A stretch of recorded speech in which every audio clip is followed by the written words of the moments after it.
Hello everyone, कैसे हैं आप सब लोग। आशा करते सब अच्छे होंगे और मैं भी आपकी दुआओं से अच्छी हूँ।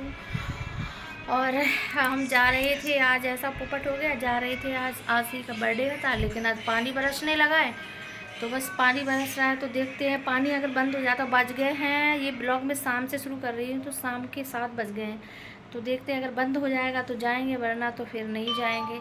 तो चलो देख लेते हैं बंद होता है कि नहीं। सॉरी नहीं, गाना मत बजाओ। सॉरी, इधर अपना मोबाइल डैडी का लेके कनेक्ट कर रहे हैं उसमें, ये इसमें कनेक्ट कर रहे हैं, ये बल्ब लगाए जो इसमें। हार्दिक नहीं।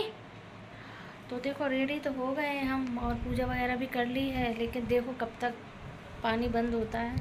तो बंद हो जाए जैसे ही जाते हैं फिर। तो चलो अभी मिलेंगे आपसे, अगर गए तो ठीक है। फिर पानी तो बंद नहीं हुआ था, लेकिन हम लोग आ गए थे, क्योंकि है ना, ये आसी है, इसकी का बर्थडे है, ये बहन की बेटी है मेरी, और ये 4 भाइयों में अकेली है। तो इधर मम्मी को ज़बरदस्ती लेके आ गए थे, मम्मी आ नहीं रही थी। हमने कहा गाड़ी में ही तो जाना है और वहीं पे उतर जाओगी। मम्मी कह रही नहीं, हम नहीं जाएंगे, तबीयत ख़राब है। तो बस मम्मी को हमने ज़बरदस्ती बैठा के गाड़ी में ले आए और क्या कहते हैं, फिर आ गए। पानी तो बरस ही रहा था, हमने कहा पानी तो बरसता ही रहेगा। तो गाड़ी में घर से बैठ गए थे, तो पानी आने का कुछ नहीं पता चला और होटल के सामने उतर गए थे। तो मतलब ऐसा नहीं हुआ कि मतलब भींगा भागी नहीं हुई है अच्छे से। तो बस हम लोग आ गए थे। मैं कहा बर्थडे एक ही बार आता है, तो चलो फिर चलते हैं। फिर वो भी थोड़ा दुखी होने लगी थी, फ़ोन पे बात की थी। और तो ये रूपाली के यहाँ से लिया और शिवा के यहाँ से, मतलब अपने अपने घर से इन लोगों को लिया।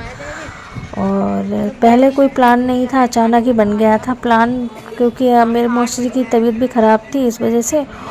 और ना इस वजह से और नहीं हम लोग जा रहे थे। फिर है ना, मौसी जी के बेटे का फ़ोन आया कि चले जाओ दीदी, बर्थडे एक बार आता है। मतलब मेरे पास नहीं, सिस्टर की बेटी का बर्थडे, मतलब सॉरी, हाँ उसी का था। तो इस वजह से तो फिर है ना, एकदम अचानक से ही प्लान बना लिया जाने का, कोई ऐसा था नहीं जाने का। फिर है ना, फिर हम लोग आ गए और ना ये भी आ गए थे ड्यूटी से 4 बजे।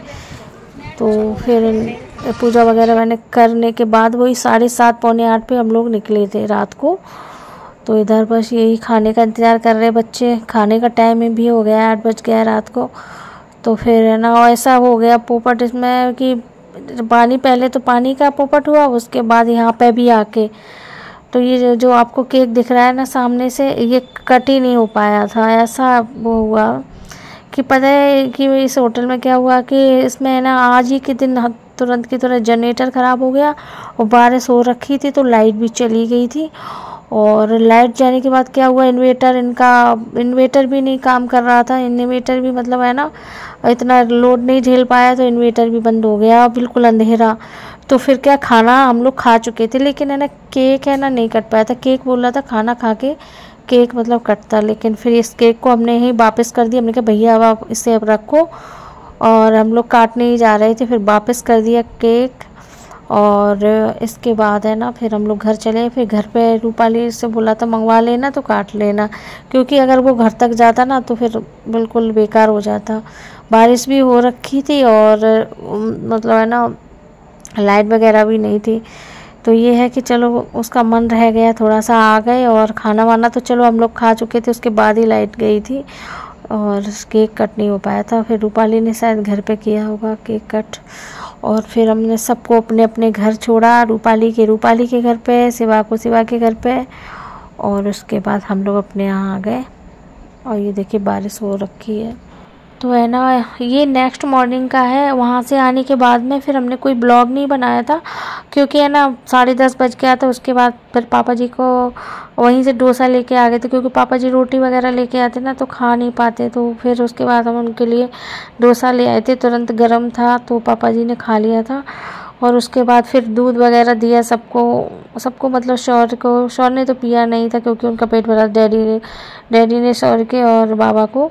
तो ऐसे ही बर्तन उसके धोते धोते 11 बज गए। फिर कोई ब्लॉग नहीं बनाया, ये नेक्स्ट मॉर्निंग का ब्लॉग है।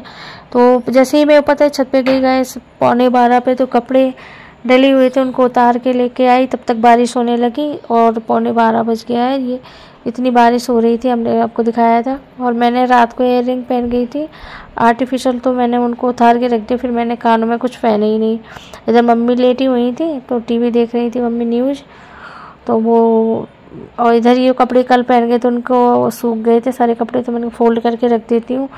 और इधर है ना न्यूज़ चल रही है तो मम्मी वही देख रही थी, मैंने लाइट जला दी आके।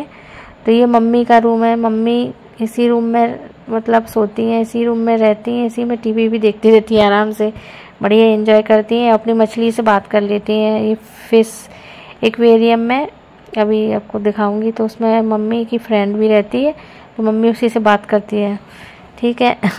और मम्मी इसी में ही रहती है। तो ये देखो इसमें एक ही फिश बची हुई है, बाकी सारी मतलब फिश है ना पता नहीं मरती चली गई सारी, 11 थी, 11 में से एक ही बची है। तो वो तो अभी सही सलामत है, 8-9 महीने हुए इसको। और इधर वो मेरे रूम की लाइट बंद है, और क्योंकि है ना मैं अभी उधर ही थोड़ा सा लेटी थी, क्योंकि मुझे अंधेरे में थोड़ा अच्छा लगता है लेटना। और बस ब्लॉग का मैं यहाँ एंड करती हूँ। मिलेंगे गाइस नेक्स्ट ब्लॉग में। सबको राधे राधे, जय श्री